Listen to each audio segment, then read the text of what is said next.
여러분 야곱이 이제 주인공이 아니잖아요. 지금 창세기 뒷부분은 야곱은 이미 주인공이 끝났고요. 이제 요셉이 주인공이었는데 오랜만에 약간 조연처럼 한 장면에 야곱이 다시 등장을 해요. 여러분 지금 20년이 훨씬 지난 시점이에요. 왜냐하면 13년 동안 요셉이 노예 생활하고 감옥 생활했죠. 7년 풍년이 지나서 20년 지났죠. 그리고도 이제 흉년이 한 2년 정도 지난 시점이에요. 그래서 요셉이 지금 애굽에 팔려온 지 약 22년이 지났을 때예요. 그러면 야곱의 나이는 대략 얼마였겠어요?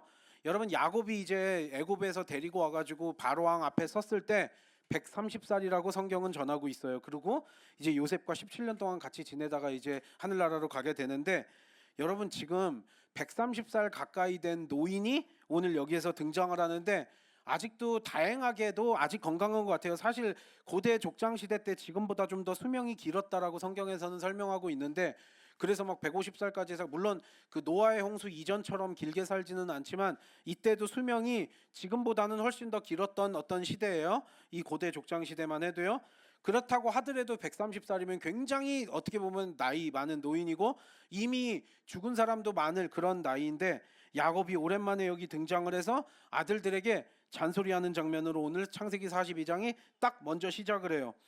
여러분 우리가 기근이요 지금도 아무리 뭐 기술이 발달하고 뭐 음식을 저장하고 이런 것들이 발달했다 그래도 7년 동안 기근이 한 나라에 이어진다라 그러면 정말로 많이 어떤 그 모든 국민들이 엄청난 어려움을 겪게 될 거예요.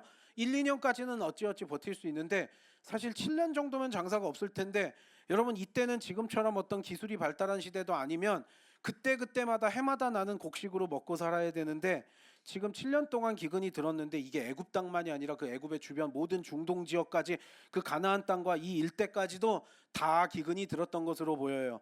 애굽이 나일강이라도 애굽은 어마어마한 큰 물줄기인 나일강이라도 가지고 있어서 이 정도인데 그것마저도 없는 땅들은 더 그 중동 땅들은 얼마나 더 많이 힘들었겠어요?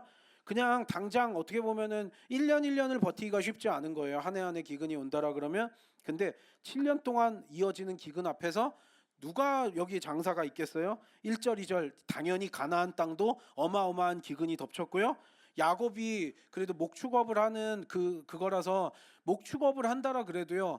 소나 양들 풀 뜯어먹이지 않으면 뭐 어떻게 그걸 해요? 그리고 결국 곡식도 필요하고요.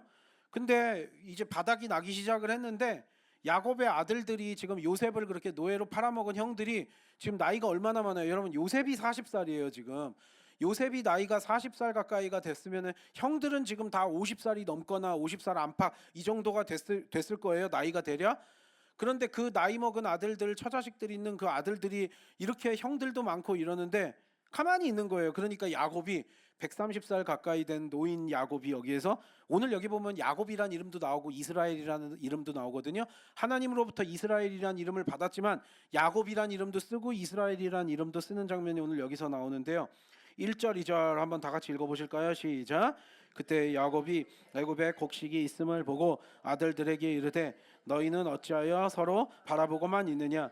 야곱이 또 이르되 내가 들은즉 저 애굽에 곡식이 있다 하니 너희는 그리로 가서 거기서 우리를 위하여 사오라. 그러면 우리가 살고 죽지 아니하리라 하매. 여러분 나이 먹은 그렇게 아들들이 있는데 오늘 이런 거 여러분 국어시험 학생들은 알 거예요. 국어시험 보면은 위와 관련된 어떤 사자성어를 구하시오 이런 거 늘 국어시험이나 이런 데 나오잖아요. 오늘 여기 보면 이거 사자성어 딱 맞춘 게 나오네요. 야곱의 아들들이 가지고 있는 태도를 나타내는 사자성어는 무엇일까요? 뭘까요 여러분? 우유부단이겠죠. 우유부단이라는 단어가 딱 떠오르네요. 여러분 야곱이 130살 가까이 됐는데 지금까지도 가장 역할을 하고 있는 게 여기 보여요. 실질적으로 가장 역할을 하고 있고 아들들이 우유부단하다라는 거 왜 망설이기만 하고 결단력 없이 그냥 행동 잘 못하는 거죠. 여러분 아무리 뭐 소와 양 있고 그러면 자기들끼리 이렇게 막 걱정 야 우리 이거 너무 안 되는데 올해만 버티면 될까 봐 내년만 될까 아닌데 당장 먹을 게 떨어져 가고 있는데도 이 남자 그냥 거의 50살 안팎인 그 아들내미들이 10명 넘게 막 있는데 이렇게 다 그냥 손가락만 빨고 있을 거예요? 그러니까 얼마나 답답하면은 야곱이 여기서 잔소리를 하겠어요. 사실상 아직도 어른 노릇은 야곱이 하고 있구나. 가장의 역할을 하고 있구나. 아들들이 그렇게 많았음에도 불구하고 우유부단했구나. 그런 데는 또 어느 정도 이유도 있었겠지만요. 또 여러 가지 생각해보고 있을 수도 있겠지만 한편으로는 요셉의 형들이 왜 그렇게 망설이고 있었는지 또 궁금하기도 하고요. 야곱이 잔소리를 해요. 우유부단한 아들들에게 너희들 가서 먹을 거라도 얻어야지 지금 여기서 다 굶어 죽을 거냐? 애굽에 곡식 있다는 소식 못 들었냐? 라고 하는 거예요. 여러분, 우리가 예를 들어서 굶어 죽을라 그럴 때요. 막 굶어 죽을 어떤 위기에 있을 때 가만히 앉아가지고만 있으면 뭐가 해결이 돼요? 그래서 예를 들어서 뭐 하나님이 알아서 날 먹여주시겠지 하고 일하지도 않고 막 게을르게 있으면 일하기 싫은 자 먹지도 말라라고 성경에 나온 이유가 뭐예요, 여러분? 할 거는 해야 될 거 아니에요. 내가 지금 여기에 있으면 저쪽에 곡식이 있다라는 얘기를 들으면 구하러 가가지고 행동력 있고 결단력 있게 행동하는 것도 필요한 거예요. 그러니까 이거는 믿음으로 하나님께서 나를 알아서 먹이시고 입히신다 그러고 아무것도 안 하는 건 그냥 악하고 게으른 종이에요, 여러분. 이 믿음과 이런 그 균형을 여러분 잃어버려서는 안 돼요. 할 일은 해야죠. 여러분 지금 기근이 앞으로도 지금 기근이 7년 동안 이어질 건데 이 사람들은 설마 7년까지 이어지겠어? 내년엔 낫겠지라 그러고 일단 있는 걸로 버텨라고 하다가 그냥 굶어 죽는 거 그런 거예요. 하는 데까진 인간이 할 거 최선을 다하고 해야 되잖아요. 그런 부분을 알 수 있는 거죠. 그러니까 믿음으로 뭐 나는 아무것도 안 한다. 뭐 가끔이요. 저는 성도님들 중에 예전에 이런 분들이 있어서 뭐 그러더라고요. 뭐 예방 접종 맞고 뭐 하고 하니까 야 믿음 있는 사람들이 뭔 예방 접종을 맞아 하나님이 지켜주시지. 하나님이 지켜주시는 건 지켜주시는 거고요. 예방 접종 맞은 건 맞으세요. 그러니까 그거는 여러분 뭐 믿음이 있다 없다 가끔이요. 제가 귀를 의심할 정도로 좀 이상한 사고를 하시는 분들이 많아요. 아 믿음 있으면 그럼 약도 먹어서는 안 되겠네요? 그럼 병원도 가지 말고 뭐 옛날에 뭐 다 이러겠네. 여러분 그게 아니잖아요, 여러분.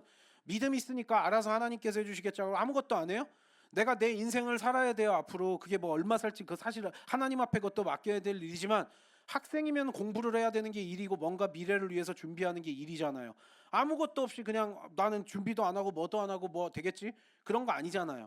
제가 가끔이요 예전에 교회에서도 그러고 청년들이나 뭐나 막 이렇게 얘기를 하면 그 좀 솔직히 한인 교회들이 약간 그런 게 더 많이 있기도 하거든요. 약간 막 그 갈 데가 없고 그게 커뮤니티 센터 역할을 하니까 되게 막 교회에서 막 그냥 날 새고 막 주말 내내 막 있고 막 축축 있고 이러면 가서 공부도 하고 막 이러라고 제가 잔소리했던 기억도 있고 이러거든요. 학생이요 대학 입시를 앞두고 있으면 예배는 당연히 잘 절대로 빠져서는 안 되지만 예배 빠지는 자는 믿음 없으니까 주님이 주시는 복을 못 누려요.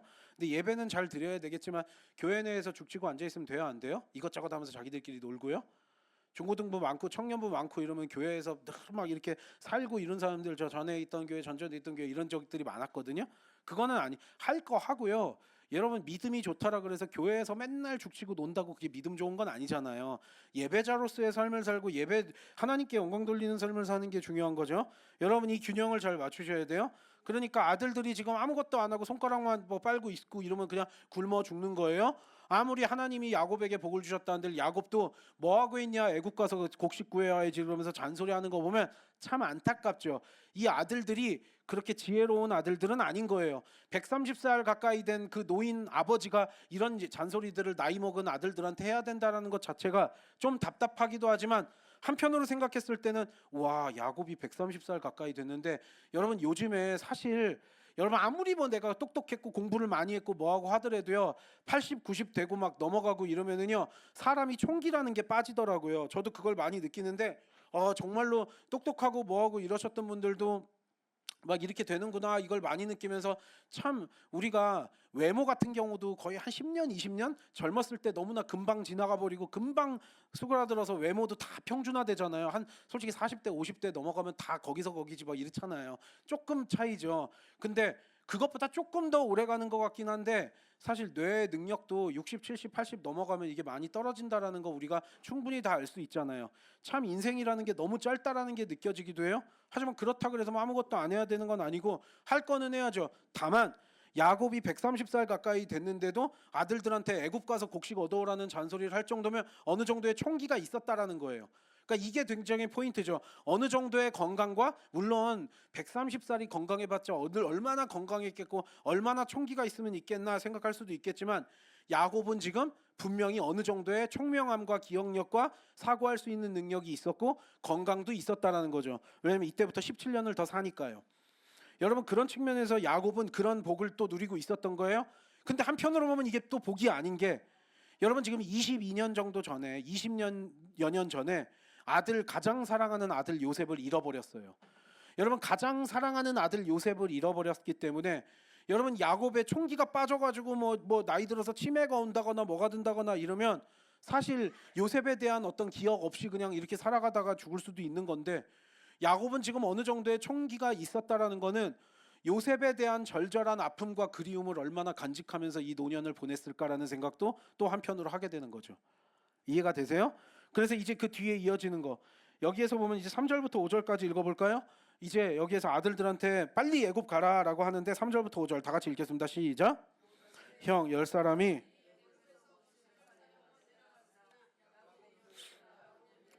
그의 형들과 함께 보내지 아니하였으니 이는 그의 생각에 재난이 그에게 미칠까 두려움이었더라. 이스라엘의 아들들이 양식 사러 간 자 중에 있으니 가나안 땅에 기근이 있음이라. 요셉의 형 10사람을, 형 10명 있었죠. 10사람을 다 애굽으로 곡식 사러 보내게 했대요. 하지만 라헬이 낳았었던 마지막 막내 아들 베냐민 낳다가 라헬은 일찍 죽잖아요.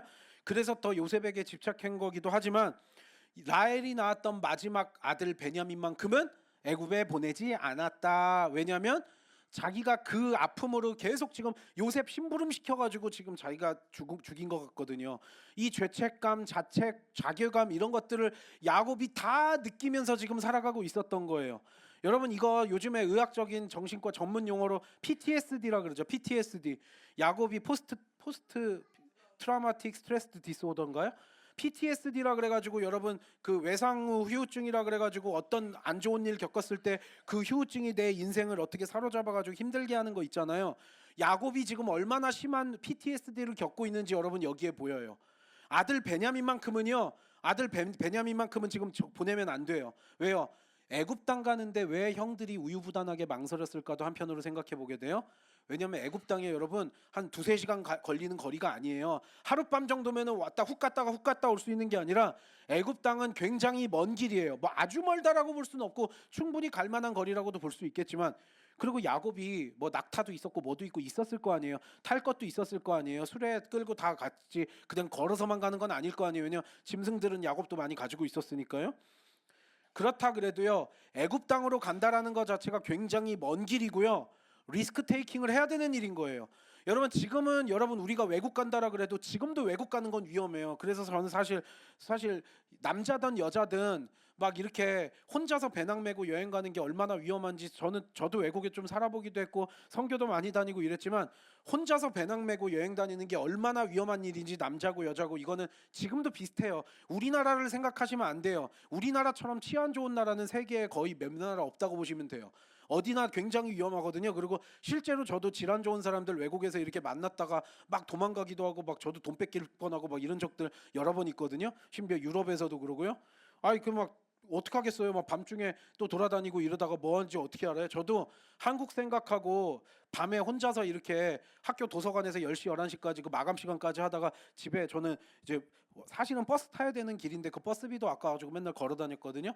밤 11시 12시 1시까지 도서관 끝날 때까지 있다가 밤에 이렇게 걸어올 때 많았는데, 그때마다 어떻게 질 좋은 나쁜 애들 만나면, 그래서 저는 돈을 안 들고 다녔어요. 돈을 안 들고 다니면 뺏길 일이 없어요. 그렇죠? 그리고 막 저도 막 도망치고 이랬던 기억이 있거든요. 그게 그렇게 오래되지도 않았고 뭐 그랬던 것 같아요. 그 지금도 다 기억이 나는데, 그만큼 여러분 지금도요, 지금 21세기를 살아도요 어디나 범죄자들은 있고 나쁜 놈들은 많이 있잖아요. 그러면 애굽 땅으로 가는데 강도를 만나게 될 수도 있고요. 여러분 강도만 있어요? 옛날에는 야생 들짐승들이 또 무서워요? 언제 야생 들짐승들이 나와가지고 공격할지 어떻게 아냐고요, 이 고대 시대 때는요. 그래서 여러분 굉장히 위험한 거예요. 아마 요셉의 형들이, 야곱의 아들들이 애굽 땅 가는 걸 주저주저 했던 이유, 우유부단하게 그랬던 이유, 왜냐면 리스크 테이킹을 해야 되는 거거든요. 위험 부담이 큰 일이에요. 그래서 위험 부담이 크니까 섣불리 거기 애굽에 곡식 있다는 소식은 다 듣고 사람들이 왔다 갔다 하는 것도 귀동냥으로 들었을지 몰라도 막상 애굽 갔다 오자, 거기 가서 곡식 얻어오자라고 하기에는 겁나는 게 많은 거예요. 무슨 일을 봉변을 당할지 어떻게 알아요? 그래서 아마 아들들이 우유부단했고, 도저히 안 되니까 너희들 이제는 안 된다, 리스크 테이킹 하더라도 애굽 다녀와, 우리 여기서 굶어 죽나 뭐 너가 강도 만나 너네들이 죽나 다 똑같지 않냐, 지금 이 정도까지 된 거예요. 당장 굶어 죽을 그거니까요. 그런데 베냐민만큼은 못 데려간다 이거예요. 왜요? 베냐민까지는 이러면 안 되거든요. 왜냐하면 자기가 그러니까 야곱도 아들들 10명을 보낼 때 분명히 안 좋은 일을 겪을 수 있다라는 그런 위험부담까지도 야곱도 다 알고 있었던 거예요. 그래서 베냐민은 안 보냈던 거예요. 왜요? PTSD 때문에요. 요셉을 잃어버렸던 그 아픔 때문에요. 그 상처 때문에요. 다행히 베냐민은 질투하지 않았고 베냐민은 안 팔아먹었던 것 같아요. 요셉을 잃어버린 이후로 아마 야곱이, 우리가 여기 자세하게 성경에 나오진 않지만 요셉을 잃어버렸었던 자책감 때문에 베냐민은 아마 더 극도로 싸고 들지 않았을까 생각이 들어요. 아예 요셉은 형들한테 심부름 갔다 와 이랬다가 지금 봉변당한 거잖아요. 아마도 베냐민한테는 그런 심부름조차도 안 시키지 않았을까, 아마 그 생각도 들거든요. 베냐민은 놓고 가. 왜냐면 베냐민만큼은 죽으면 안 돼. 마치 다른 아들들은, 그리고 왜 10명이나 다 보냈을까요? 10명을 다 보낸 이유는요, 그만큼 절박하다라는 거예요. 여러분, 사람 한 명한테 분명히 요셉이 총리인지도 모르겠지만 한 명이 갈 때 가져올 수 있는 곡식의 할당량들이 있을 거 아니에요. 나 많이 주세요 이래가지고 한 명이 가지고 있는 양이 뭐 아무리 수레를 끌고 짐승을 끌고 간다라 그래도 사람 한 명 한 명이 소중해요. 한 명이 가져올 수 있는 곡식의 양이 분명히 어느 정도 정해져 있을 거기 때문에 곡식 조금이라도 더 많이 타올래니까 아들 10명 싸그리 다 보내야 됐던 거예요. 베냐민도 보내면 사실 보내야 되는 게 맞는 일인데 베냐민은 요셉처럼 잃어버리면 안 되니까 안 보낸 거고요. 야곱은 야곱대로 얼마나 많은 아픔들을 가지고, 그 상처들을 가지고, PTSD를 가지고 살고 있었는지 성경에서 분명히 전하는 거죠. 베냐민까지 잃어버릴까 두려워했다라고까지 전하고 있어요.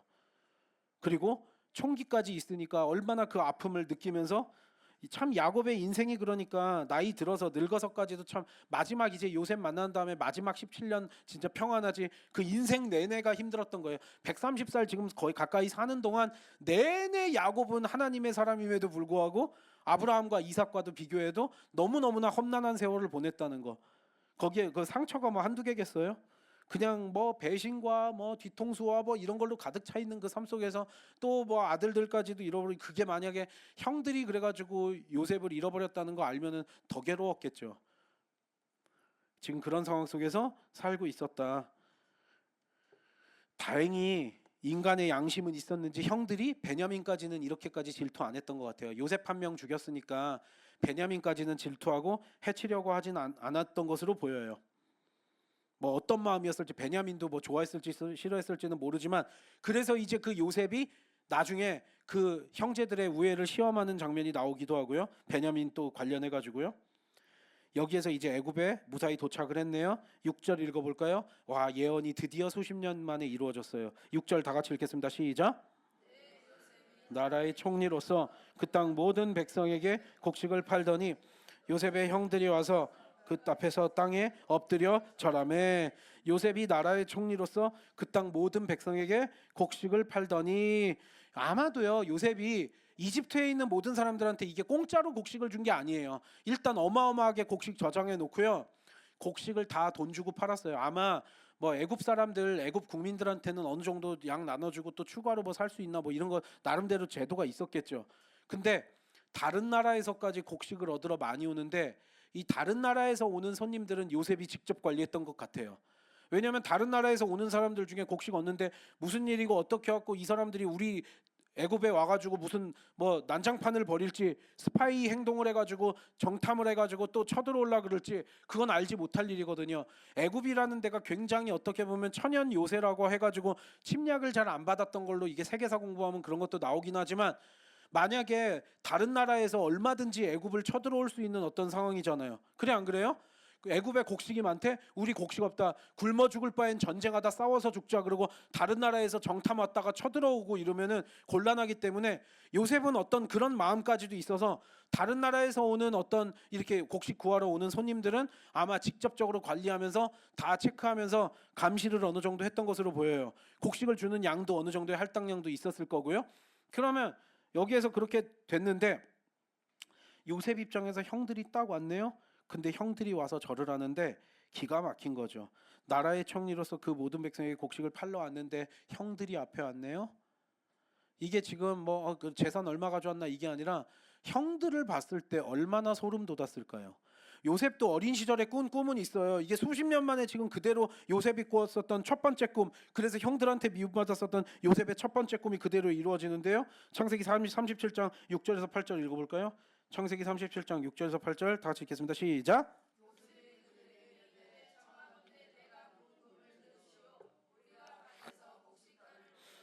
내 단은 일어서고 당신들의 단은 내 단을 둘러서서 절하더이다.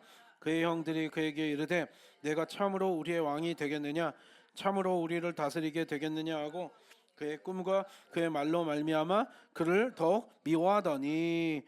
그때 여기에서 보면은 아버지 어머니 뭐 가족들이 다 절하는 거 이거 빼고 일단 형들이 나한테 절합디다 뭐 이러면서 얘기하니까 이 건방진 놈이 하면서 네가 우리를 다스리는 게 되려고 이러면서 미워해가지고 어떻게 보면 요셉을 죽이려고 했었던, 그리고 노예로 팔아먹었었던 이유가 되기도 하는 그 꿈이 그대로 이루어진 거예요.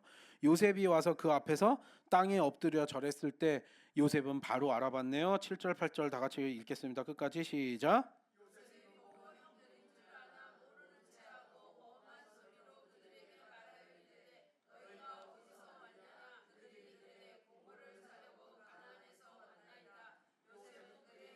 알아보았으나 그들은 요셉을 알아보지 못하더라. 형들은 요셉이 과연 애굽의 총리가 되었을까요? 꿈이라도 꿨을까요? 상상이라도 했을까요? 근데 요셉은 다 알아보네요. 요셉은 17살에 지금 와가지고 나이가 40 가까이 됐어요.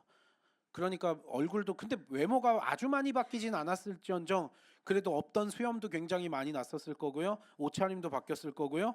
여기서 엄한 소리로 일부러 호통을 쳤다 그러는데 히브리 말했겠어요? 애굽 말했겠어요?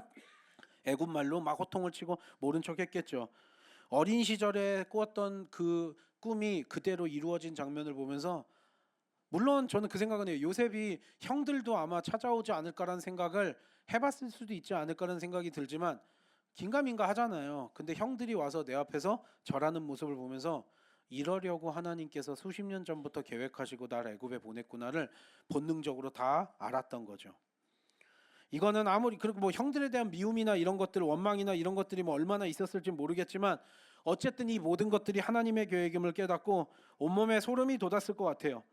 17살에 요셉은 떠났기 때문에 외모가 요셉이 상대적으로 더 많이 변했을 수도 있어요. 17살이면 사실 아주 어린 나이는 아니잖아요. 그렇다고 또 나이가 먹은 것도 아니고 청소년인데 외모가 요셉은 좀 많이 변해 있었을 것 같고, 분명히 22년 가까이 지났기 때문에 형들도 외모가 어느 정도는 변했을 것 같거든요.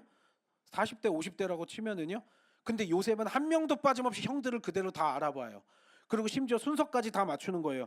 그거는요 여러분, 요셉이 17살에 떠났을 때 이 모든 기억들이 얼마나 선명했었는지를 또 알려주기도 하는 거죠.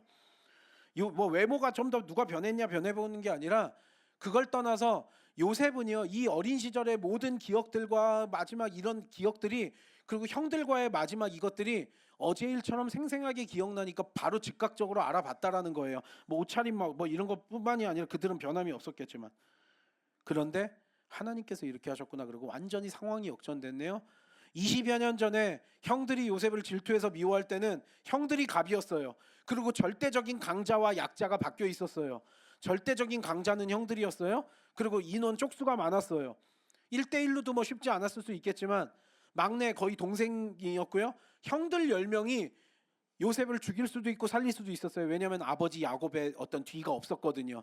아버지 야곱의 뒷배경이 사라진 요셉은 완전히 그냥 도가내든 쥐라 형들이 갑이었고요. 형들은 요셉을 죽이려고 그러면 죽일 수 있었던 절대적인 강자이고 요셉은 약자였다라는 거예요. 근데 지금 20여 년이 지난 지금 상황이 어떻게 역전되었는지를 보라고요. 생사를 지금 뺏을 수 있는 게 누구예요? 거대한 애굽 제국을 다 다스리고 있는 총리 요셉은요, 이 이방인들, 히브리에서 온 뭐 가나안에서 온 이방인들 죽이고 싶으면 죽여도 아무런 문제가 없을 정도의 절대적인 강자가 요셉이 되었고요. 이들은 수많은 곡식 달라고 구걸하러 온 지금 막 이것저것 재산 싸들고 와가지고는, 여러분 그래서 요셉이 이렇게 장사를 했다 그랬잖아요. 곡식을. 애굽이 얼마나 부강해졌을지 여러분 상상도 되질 않죠.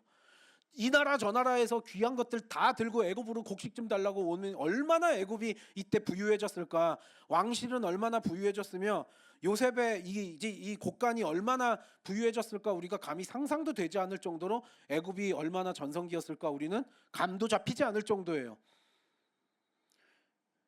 이들은요 굶어 죽겠다고 곡식을 구걸하러 보물 이것저것 보물 싸들고 와가지고는 곡식 구걸하러 온 한낱 작은 히브리 무리에 불과한 거죠. 절대적인 강자와 절대적인 약자의 위치가 완전히 역전되었다. 이건 누가 하신 거예요? 하나님이 이렇게 하신 거죠. 그러면서요 여기서 이래요. 아라는 보는데 절대로 요셉이라고 밝히질 않죠. 그리고 그들은 꿈에도 상상도 못하고요. 그리고 만약에 그들이 요셉의 외모를 알아봤다 해도요 닮은 사람이겠거니 하지 아마 노예로 팔려가가지고 죽었겠다 뭐 이런 생각하고 죽었을지 살았을지 자기들끼리 아마 중간중간 얘기했겠죠. 요셉은 살아있을까 뭐 할까. 그러면 형들끼리 얘기하지 마, 걔 얘기는 하지 마, 뭐 누가 들을까봐 뭐 이래 그러면서 자기들끼리 20몇 년 동안 여러분 그래서 죄 짓고 살면 안 돼요, 여러분. 여러분 이거 나중에 형들이 지금 요셉이 용서해가지고 야곱이랑 살지만 야곱이 죽을 때 되니까 야곱 죽은 다음에 우리 죽이면 안 된다고 막 형들이 찾아가가지고 요셉한테 빌잖아요. 그러니까 요셉이 그러지 마세요 막 이런 장면이 이제 나오잖아요. 여러분 그러니까 죄 짓고 아버지 때문에 우린 살려두고 있지만 우리 아버지만 돌아가시면 우리 다 죽일 거야. 이 두려움 속에서 벌벌 떨면서 계속 앞으로도 살아가요. 여러분 그러니까 얼마나 이들이 악한 일을 했는지 여러분 우리는 오늘 이 본문을 보면서 엄한 말로 이제 애굽에서 이야기를 하고 이제 뒤에 형들이 아직도 똑같이 악하고 어리석고 이런 건가? 그리고 지금 베냐민 동생까지는 안 온 거니까 베냐민은 안 데리고 온 것까지 딱 보고 나서는 이제 베냐민 보고 싶은 마음에 그걸 하면서 또 형제들의 우애를 시험하는 장면이 이제 뒤이어서 나오는데요. 아직도 형들이 그렇게까지 악하고 어리석을까? 뭐 이런 것들을 이제 시험해보는 장면이 나오는데 여기에서 보면 이제 요셉은 하나님께서 어떤 방식으로 일하시는지 이제 처음으로 보게 된 거예요. 이거였구나. 하나님께서 수십 년 전에 예언으로 나에게 이렇게 꿈으로 보여주셨던 것이 이런 식으로 이루어졌거나를 보면서 온몸에 소름이 돋았을 거고요. 그 세월이 어떤 것인지를 이제 얼마나 느꼈을까. 하나님의 일하시는 방식이 어떻고 하나님의 지혜가 무엇인가를 요셉이 깨닫는 어떤 시간이 되었을 거죠. 그리고 이제 이어지는 내용이 이어지고요. 오늘 본문의 내용을 이렇게 살펴보면서 우리는 다시 한번 하나님의 지혜와 하나님의 지식을 감히 우리가 헤아릴 수 있을까라는 생각을 다시 한번 해보게 돼요. 하나님의 지혜와 지식. 여러분 우리가 우리의 인생에서 일어나는 일들도 사실 우리의 머리로 다 이해가 안 되는 일들이 잘 많잖아요. 우리가 가끔 때때로 하나님을 의심하는 마음이 들 때도 있고 답답한 마음이 들 때도 있고 하나님 어디 계신 거예요? 하나님 뭐 계신 건 맞아요? 아니면 하나님 어디 숨어 계시길래 내 얘기를 안 들으세요? 이런 생각이 들 때도 있고요. 불합리하다고 생각이 들 때도 있고요. 여러분 왜 이런 생각들이 우리의 삶 속에서 자꾸 많이 들어올까요? 왜요? 자꾸 내 머리로 하나님의 지혜와 지식을 헤아릴 수 없는데 그리고 우리의 인생에서 일어나는 일도 사실 우리의 머리로는 한계가 있는데 자꾸 내 머리로 생각하면서 이것들을 헤아려 보려고 하니까 이게 쉽지가 않은 거죠. 여러분 그거는 또 믿음 없음이랑도 연결이 되기도 하지만 여러분 하나님은요 요셉이라는 한 사람이 결국 애굽 땅에 와서 총리가 되고 형들이 미리 너한테 꿇어서 절할 것까지도 미리 다 요셉에게 미리 비전을 보여주셨어요. 그리고 근데 문제는 그걸 이루는 데 있어서 20년도 훨씬 넘는 시간이 걸렸어요. 하나님은요 요셉이라는 한 사람을 정하셨고요. 요셉이라는 한 사람을 사용하시기 위해서 굉장히 오랜 시간을 기다리셨고요. 그리고 때가 돼서 하나님께서 일을 하신 거죠.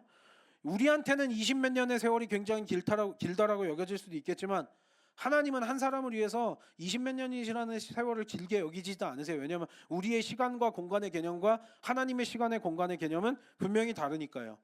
얼마든지 20몇 년이 아니라 더 긴 시간이라도 하나님께서는 투자하실 수 있는 거예요. 얼마든지 한 사람을 위해서 기다리실 수 있는 분이 하나님이시다. 그리고 요셉은 이때를 위해서 20몇 년의 세월을 기다려야 했고요. 하나님의 모든 주권적 통치가 있어요. 주님이 다스리세요. 하지만 하나님은 하나님의 선하신 목적을 하나님의 주권적인 통치로 이루신다라는 걸 우리는 늘 기억해야 되고요. 이건 인간의 머리로는 헤아릴 수 없다라는 것도 우리는 늘 기억해야 돼요. 자꾸 내 머리로 뭔가를 자꾸 개선하려고 하니까 하나님 어디 계세요? 숨어 계세요? 답답하고 의심스러운 마음이 들고 이렇게 되는 거죠.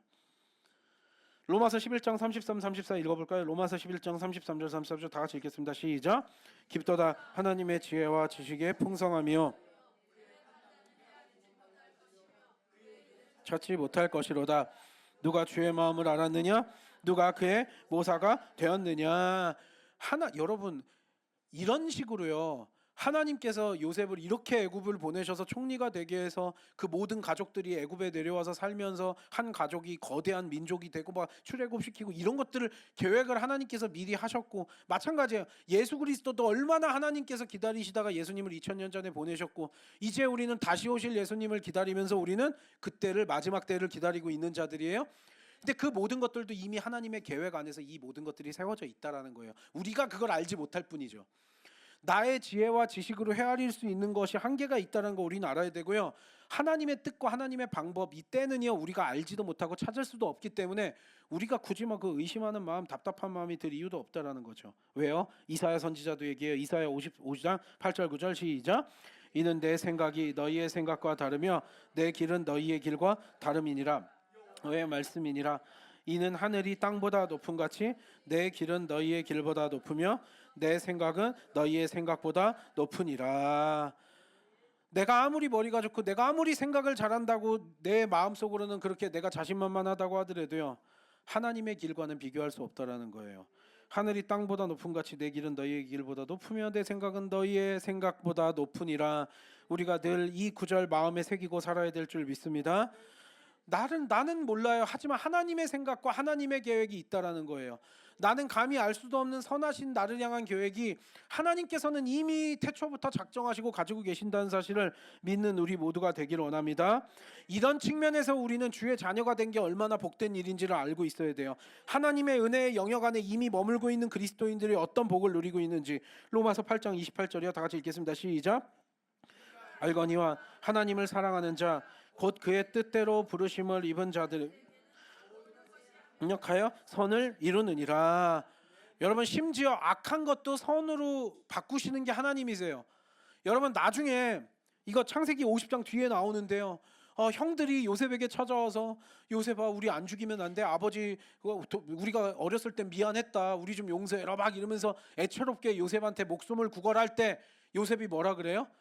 울면서 형들 이러지 마세요. 그거 다 하나님께서 하신 일이에요. 형들이 나빴어요. 하지만 형들이 나를 해치려고 나 죽이려고 했던 건 맞은데 형들이 나를 악하게 했었던 그 악한 것이 하나님께서 선으로 바꿔주셨어요 라고 창세기 50장에 고백하면서 형들의 악이 있었지만 그 악을 하나님께서 선으로 바꾸셔서 우리가 결국 많은 사람을 구원하시기 위해서 그랬습니다라고 요셉이 고백을 하는 장면이 이제 창세기 50장에 나오잖아요. 악도 선하게 바꾸셔서 사용할 수 있는 분이 하나님이세요. 믿으세요 여러분? 그렇다고 여러분 일부러 우리가 악한 일 해도 된다라는 거 아니에요? 악한 일 해서 하나님께서 알아서 선으로 바꿔주시겠지. 여러분 그런 쓸데없는 생각을 하라는 게 아니라요, 악한 일이 벌어진다 하더라도 하나님의 선하신 계획이 있으면, 여러분 솔직히 그렇잖아요. 요셉이 지금 애굽의 총리가 됐는데요, 그 과정이 굉장히 아름다워요? 아니면 좀 지저분한 것도 많아요? 형들이 동생 죽이려고 그랬다, 노예로 팔라 그랬다가 막 강간범으로 몰려가지고 감옥에 갇혔다가 어떻게 또 나와가지고 총리가 되고, 이런 게요 사실 과정으로만 보면 굉장히 아름다운 단계들을 걸쳐가지고 뭐 공부 열심히 해서 대학 어디 가고 취직 어디 해가지고 뭐하고 막 이렇게 되는 아름다운 어떤 스텝, 뭐 우리가 생각하는 인간적인 스텝과는 좀 거리가 멀어 보여요. 근데 하나님은 그냥 하시잖아요. 심지어 그 안에는 인간의 얼마나 큰 죄악성들이 그 속에 있었어요. 인간의 어떤 추악함과 탐욕과 음란과 이런 것들이 요셉의 삶에 굉장한 악영향을 미쳤음에도 불구하고 하나님의 선하신 목적을 이루는 데는 아무런 문제가 없다라는 거예요. 믿으세요 여러분? 악도 선하게, 악도 선용하실 수 있는 하나님이시라는 거예요. 여러분 예수 그리스도의 십자가 사건도 똑같아요. 인간의 아주 극악의 죄악성을 보여주는 게 예수 그리스도의 십자가 사건이에요. 여러분 예수님이 뭐 잘못한 거 있다고요? 기득권 세력 좀 공격한 거요? 기득권 세력 공격하면 지금도 마찬가지예요. 정치인들 막 추한 짓들 많이 하잖아요. 왜요? 자기의 권력과 이 기득권 이거 공격받을 때는 온갖 더러운 짓도 서슴지 않고 하는 것들이 뭐 지금 우리의 요즘을 살고 있는 똑같고, 지금 뭐 우리나라 정치인들이나 다 비슷비슷해요. 그래서 여러분 의지할 대상이 아니고 믿지도 말고 누구 막 지지하면서 막 그렇게 오버 좀 하지 마세요. 우리 그리스도인들은 그런 자들이 아니에요 여러분. 그러면요 여러분, 그렇게 악한 그런 인간의 죄악성이 극으로 드러난 게 예수 그리스도의 십자가 사건이잖아요. 아무것도 잘못한 거 없는데 말도 안 되는 누명 씌워가지고 뒤집어 씌워가지고 예수 그리스도를 가장 잔인하게 십자가에 매달아 버렸네요. 그런데요 그 악함마저도 하나님께서는 선으로 바꾸셔서 모든 사람을 구원하는 구원의 길로 열어주셨어요. 믿으세요, 여러분? 이게 하나님, 여러분, 그래서 십자가상에 이렇게 인간의 극악의 죄악성을 모든 사람을 구원하는 가장 선한 길로 바꿔놓으시는 하나님의 이 지혜를 감히 우리가 어떻게 측량할 수 있겠느냐라는 거예요. 여러분, 그래서 우리는요, 사랑과 은혜를 입은 주의 자녀들인 줄 믿습니다. 그래서 때때로 우리가 좀 하나님 어디 계세요? 막 답답하기도 하고 의심스럽기도 하고 막 이런 순간들이 우리의 삶에 찾아올 수 있거든요. 그런데 우리는 절대로 좌절하는 사람이 아닌 줄 믿습니다. 신실하신 하나님이세요. 나를 주의 자녀 삼아 주신 하나님이세요. 온전히 신뢰하는 것. 하나님의 뜻대로 부르심을 입은 자들에게는 합력하여 선을 이룬다는 이 구절 마음에 새기고 사는 우리가 되길 원합니다. 다윗이 고백을 해요. 결국 그래서 어떻게 해야 되냐? 마지막 시편 27편 7절 8절 시작.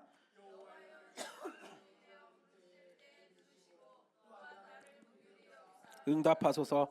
너희는 내 얼굴을 찾으라 하실 때 내가 마음으로 주께 말하되 여호와여 내가 주의 얼굴을 찾으리이다 하였나이다. 시편 27편에서 다윗이 고백을 해요. 다윗이 사실 뭐 왕으로서 하나님께서 참 그 하나님의 사랑을 많이 받은 자임에도 불구하고 그의 인생도 얼마나 죽을 고비를 많이 넘기고 외롭고 쓸쓸한 순간들이 많았어요. 그때 다윗이 깨달아요. 다윗은 그렇게 외롭고 두렵고 답답하고 하나님 어디 계세요 하는 순간에 좌절한 것이 아니라 소리내어 하나님을 부르짖었고요. 하나님의 손을 구한 것이 아니라 하나님의 얼굴을 구했대요. 하나님의 얼굴을 구한다는 거니 하나님 그 자체를 구한다라는 거예요. 나 요거 하나만 도와주세요. 뭐만 도와주세요. 이게 아니라요. 나는 하나님 자체를 구했대요. 가장 외롭고 두렵고 쓸쓸하고 막 이런 순간에 하나님의 얼굴을 더 구했다. 왜요? 결국 내가 주님 앞에 할 수 있는 거, 내가 할 수 있는 거 없습니다. 내 지혜가 뭡니까? 내 힘이 뭡니까? 내가 뭐 군사로서 뭐를 하고 뭐를 장군이고 뭐 해가지고 다니는 게 아니라요. 하나님 결국 모든 첩은 하나님께 달려 있습니다. 내가 그렇게 어렵고 두렵고 외롭고 답이 없는 그 순간에, 그리고 하나님도 침묵하시는 것 같은 그 순간에 그래서 내가 주님의 얼굴을 더 찾습니다로 고백하는 이 다윗의 고백이 나의 고백이 되어야 될 줄 믿습니다. 좌절하지 말고요. 의심하지 말고요. 더욱더 간절히 하나님의 얼굴을, 하나님 자체를 찾으며 그 선한 길 예비하신 그 길을 따라가는 주의 은혜의 영역에 머무는 복된 저와 여러분 우리 거룩한 십자가의 모든 지체들 한 명 한 명 되기를 간절히 소원합니다. 찬양하고 기도하겠습니다.